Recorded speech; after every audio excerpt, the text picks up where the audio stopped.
All right, now to our first conversation. Nigeria's cinema industry emerged stronger from the ravages of global pandemic last year, with ticket sales doubling figures realized in 2020.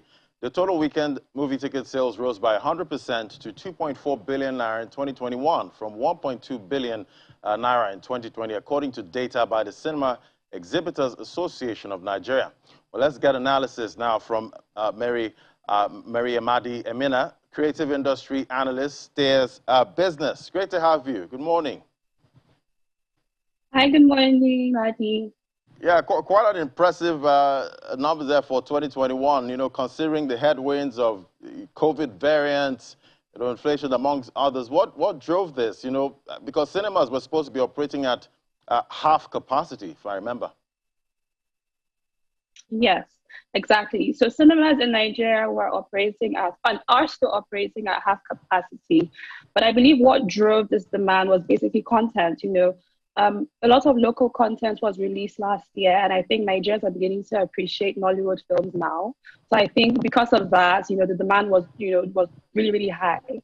So I think content is really a key thing in terms of like cinemas in Nigeria right now and across the world, to be honest. Meanwhile, the figure was 41.5% lower than the 4.1 billion now recorded as ticket sales in 2019. Yes. So just to reiterate, currently cinemas are operating at half percent. At 2019, the capacity of cinema halls were 100%. So even though 2021 figures are half of 2019, it still shows a remarkable rebound for cinemas in Nigeria because again, not a lot of capacity was filled up in cinema halls across Nigeria, across the nation. So I think cinema operators are doing a very, very good job. I think their focus, their key focus on the type of movies that they're releasing and showing on cinemas right now is really, really key. And again, I think it just goes to show what's going to happen in 2022. I think the rebound for 2022 is very, very, very optimistic, I believe. All right, let's look at performance now. Nigerian movies, international movies, which ones perform better? To be honest, Hollywood is still king. And this just goes to show that, we still have a long way to catch up. However, Nollywood is doing remarkably well. So currently on the top 5 list on the CEAN website, out of the 5 movies that are like grossing the highest numbers right now, I think out of 5, 3 of them are Nollywood movies. So we're catching up. However, Hollywood still remains king. And I believe with improvements on our content, our quality, the production, we will definitely catch up to Hollywood movies. We will definitely catch up to Hollywood production. But so far, Hollywood is still king. And, I can't wait for the time when Nollywood will probably surpass Hollywood movies. And I think that time will be something to be very, very, happy about. Yeah, definitely. That would be the day. But what do you think is driving the resurgence of, cinema culture in Nigeria? So to be honest, if you think about it from the fact that we've all just emerged, and this is a global thing, we've all just emerged from a lockdown. I think a lot of people are experiencing COVID burnout. So they would just want to be outside. They want to go out. They want to be entertained. They want to be among their friends and family. And I think one key way people are entertained is obviously going to cinemas, watching movies, just escaping, the reality of what is going on, escaping the reality of the pandemic and just, having a few hours to feel good, to feel happy. And I think movies provide that, atmosphere. Movies provide that opportunity to escape. So I think that's one reason why the resurgence, the rebound is really, really high. People just want to go out. People want to feel good again. People want to, forget about, the pandemic, even though it's still a reality, even though it's still occurring, And I see streaming, services were, top when the pandemic started. How would you compare, streaming streamers and the cinema performance? So as at 2021, streaming was still top of the range for movie enthusiasts. But currently, I think now I think the scale is balancing. Although cinemas still have an advantage because of the experience that they offer for moviegoers.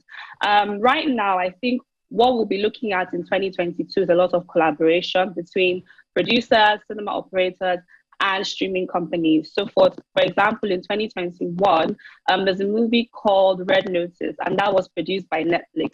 It was released on Netflix and it was also released at cinemas. So I see a lot of collaboration happening in the year 2022. And I hope to see a lot of collaboration from Nollywood producers as well. I mean, we had King of Boys Part 2 being streamed on Netflix. I'm hoping that we'll get a movie blockbuster as well to show on cinemas as well. So we're looking at collaboration, very, very key thing to observe in 2022, collaboration between streaming companies and cinema operators. And I know the new the finance bill is creating provision for companies that don't have presence in Nigeria, digital companies. Take for instance Netflix to actually would be charged tax. Going into 2022. How do you see this affecting these streaming giants? I mean, I think if they're taking advantage of the Nigerian market, if they're taking advantage of the Nigerian consumer, they have to pay some form of levy. And I think they just they have to get with the program. They do this in other countries, in other continents, for example, like in Asia and South Korea, they pay tax to the South Korean government. So I feel like if they want to have a presence in Africa, especially Nigeria, where Nollywood is, king, where Nollywood reigns supreme, they have to just get with the program. They have to pay the price. And I think it's worth, it's worth Netflix looking into, it's worth Netflix doing, because I feel like Nigerian market is such a big market, it's such a huge market to explore with so many potentials.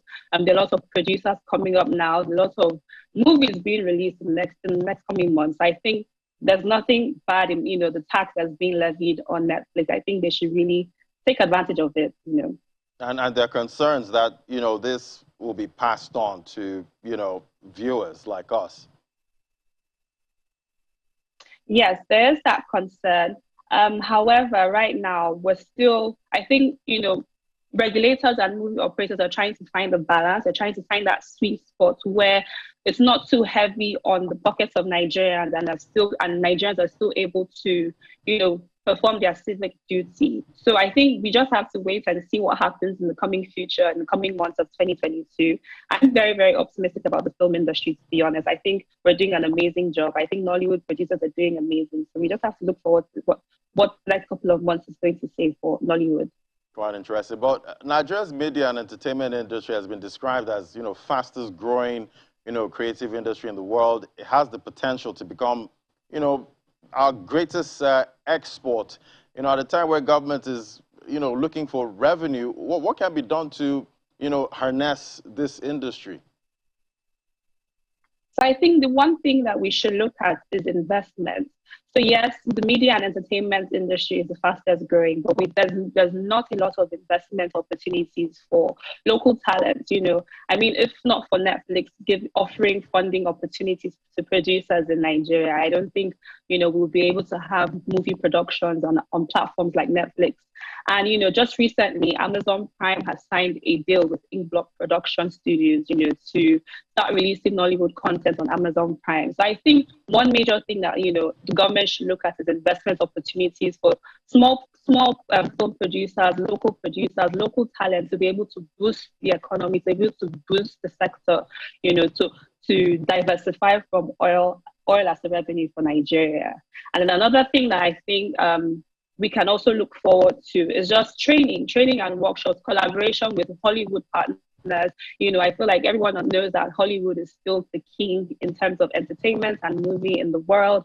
So I think partnerships, collaborations, training workshops with Hollywood, and Nollywood, just to help, drive our quality production to like an A standard. I think that's another key thing that we can also, look into. Right. What would you say are the challenges in the media and entertainment industry right now? I remember it was mostly, copyright and piracy issues. So I feel like copyright and piracy is still a major problem within the entertainment and film industry. But then I think now we're even looking at the type of quality and the type of content that is being released. I think, with the whole Chief Daddy to the Boku, you can see that Nigerians are looking for quality content. They're looking for good scripts. They don't just want to be entertained. They want to be informed. They want to be educated. So I think one of the major challenges now is focusing on the type of quality, the content that is being released, so that we would be able to compete with international partners, international competitors across the world. So yeah, that's one thing I think is a major challenge currently. And recently, the CBN, in collaboration with the Bankers Committee, developed a loan scheme called the Creative Industry Financing Initiative. What impact can we expect from this? So I think that, with financing opportunities being available, like that's of what the CBN has done, I'm seeing a lot of local talent tapping into it and coming out of the shadows. Like I said, there's a lot of local talent that is unknown, and they're unknown because of lack of funding. So with this opportunity, I think they'll be able to, receive the exposure that they deserve, be able to participate and play on the global platform of the entertainment industry and the film industry across the world. All right, now let me get your outlook now for the cinema media industry in 2022. What's it looking like? Like I said, it's looking pretty optimistic. Right now, we're looking at key movies that are going to be released in the coming years. So, for example, Hollywood titles like Black Panther, Avatar, Doctor Strange, and then also Nollywood releases as well. I think it's pretty optimistic. I can't wait to see what's going to happen in the cinema space in the coming months. But I'm looking forward to a trajectory that's going really, really up. Business opportunities are on the horizon in the Nollywood industry. Sorry, can you come again? I said, what business opportunities are on the horizon in the Nollywood industry? We still have variants, the issue of variants, still capable of disrupting, activities going into 2022. Yes. So like I had mentioned earlier, I think quality content is something that, I feel like Nollywood producers should look into. And, as even though, the variants and different coronavirus variants are they're surfacing across the world, I think, business opportunities like script writing, training, online training are still available. So you don't necessarily have to be physically present for things like that. You can work over the internet like we're doing right now. So yeah, I think opportunities like that are abound right now. Paint a picture of what the value chain actually looks like there.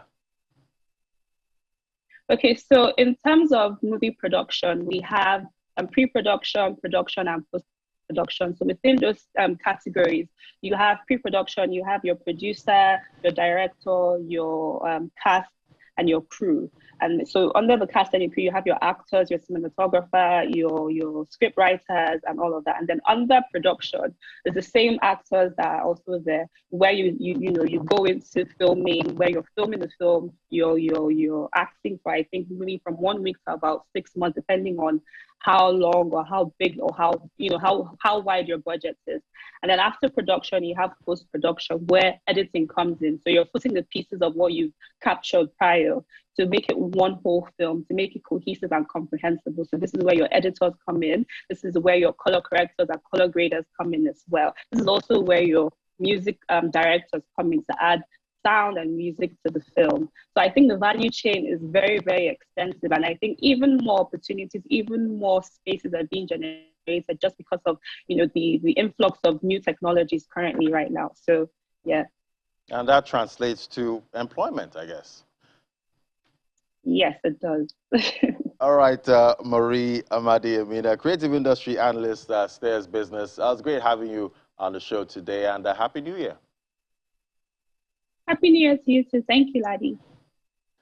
All right, after the break, we look at the performance of Nigeria's fixed income market and outlook for 2022. That's the moment. Do stay with us.